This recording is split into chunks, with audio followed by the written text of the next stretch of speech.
Dear audience, this is your host Abu Sufian. Our topic today is Nigeria problems and prospects under the incoming government.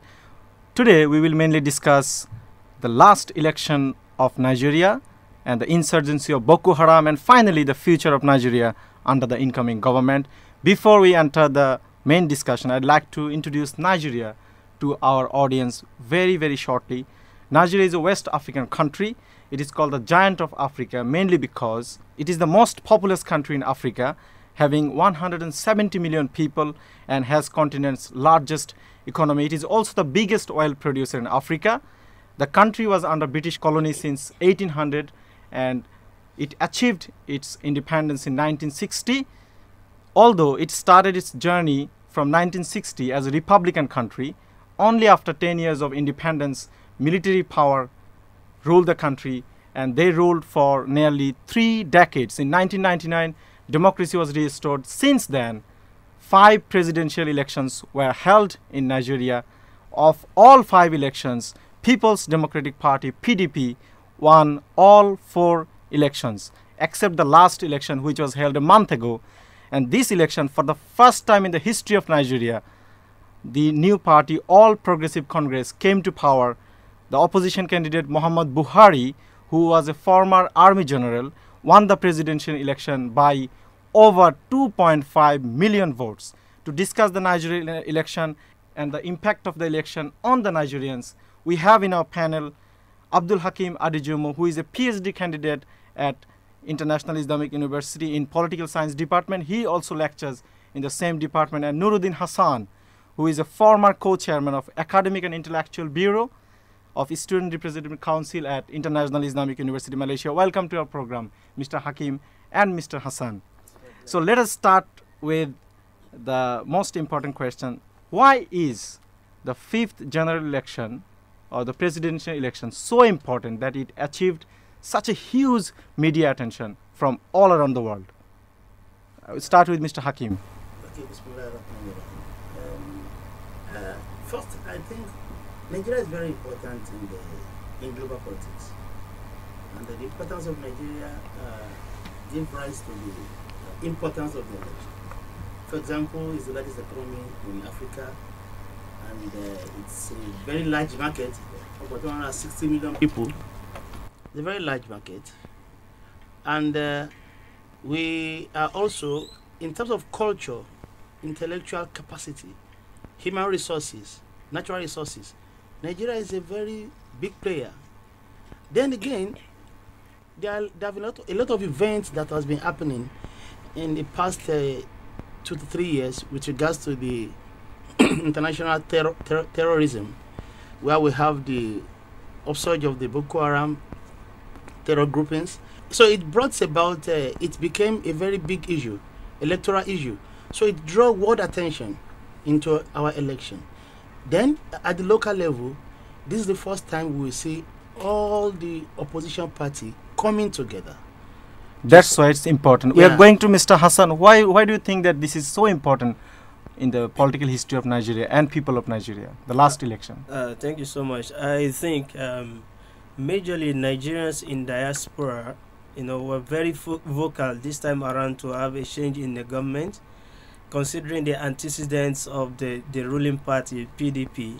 And not only that, what the socio-political problems this party had caused to the society is also having having impact on the people outside, Nigerians in the diaspora.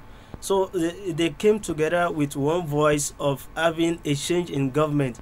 And you have to agree that when people living especially in the West, people in the diaspora, when they were pressing for a change in their own country, it tends to bring about the interest of the world powers into what is actually happening in that particular country.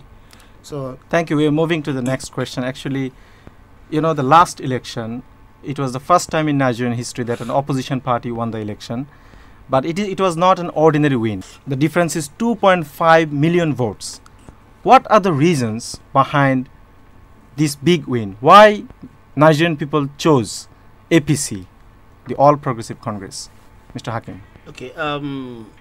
Though looking at if you look at the aggregate, looking at the number of eligible voters, number of the votes, total votes cast, it's not really a big win in that respect. It's not a landslide win in that respect. But then, it is enough to make Buhari the winner.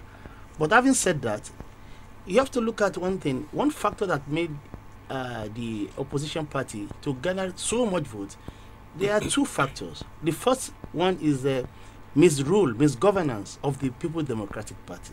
Okay. The second one, essentially, is the quality of the people that made up the opposition. People like General Muhammad Buhari, who is a tested leader, he's ruled the country before, he has held various positions before, and he did creditably well. And most of the people that are in the opposition party, they have been people that have been in position of authority, and they have done very well. Yeah, thank you so much. And Mr. Hassan, as he mentioned that the previous government's problem may be corruption or something else, I don't know. So can you specify and can you evaluate the last 16 years rule of PDP in 1 minute? Going back to the memory lane, last 16 years of PDP rulership in Nigeria has been characterized with misrule, taking the people for a ride, everything the people, there's no particular thing you can point at that the PDP had been able to, to give to the people, to give back to the people that put them in power. It's like even up to a particular point, they were boasting that they will rule Nigeria for at least 60 years. So the people were very tired about the rulership of the PDP. They wanted a change, and can you specify one particular negative aspect of the government? It's evident everywhere. The universities are not working. Up till now, Nigeria being the largest economy in Africa, we don't have stable electricity, no pipe-borne water, no motorable roads, everything. Okay. There is nothing you can point at that the PDP no has specific achieved. point. Okay, Mr. Hakeem, can you tell us about the new government is going to be sworn in within weeks' time? Okay, what are the expectations of Nigerian people? Before I move to that, let me just add 1 or 2 points to what you have said. This is a government that during this period of PDP, unemployment has soared very high. Unemployment. Level of corruption has gone to a crazy level. Then you can also see insecurity. It's too bad. We are feeling more insecure every day, and that is what he's trying to point out. That this thing is really getting people crazy, and they feel that we need a change, essentially speaking. What are the expectations to the new government? This is the last question of this session. Nigerians don't expect General Buhari, to create a kind of paradise, in that part of the world. But what they are asking is the basic amenities, provision of basic amenities, improve the standard of our education, enough of leaving the country to study, every part of the world. We want to fill our country.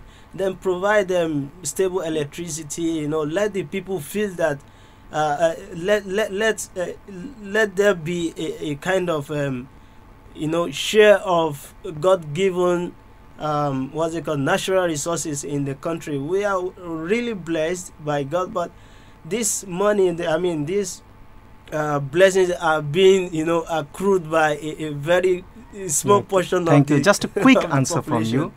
The All Progressive Congress, APC, was formed in 6 February 2013, prior to the election. It is such a new political party. How can it ensure, how can it fulfill the desire of Nigerian people, being such a new political party? Yeah, it's a new political party, but it is being membered by qualified, tested and trusted politicians. Like people like General Muhammad Buhari, Bola Ahmed Tinubu, like Gunaya Onu, like Governor of Rivers State. So these people, they are those that have they've handled leadership positions in the past. They did very well, and some of them are still very active in our politics, and they be very positive voice. Thank you, Mr. Hakeem and Mr. Hassan. We are going for a very short break. Stay tuned. We'll be right back. IIUM.FM, your campus radio.